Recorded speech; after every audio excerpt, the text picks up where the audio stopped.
Hi, this is Taylor with TenantCloud, and in this video I'm going to show you how to connect with the landlord in your TenantCloud account.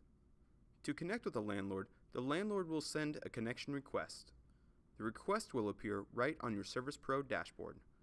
Click the green View Request button. Next, if you already have this user created in your account, click the Link to Existing Contact button on the right side.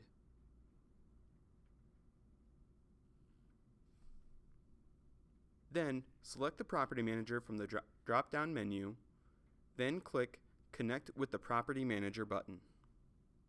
Click Confirm from the pop-up window.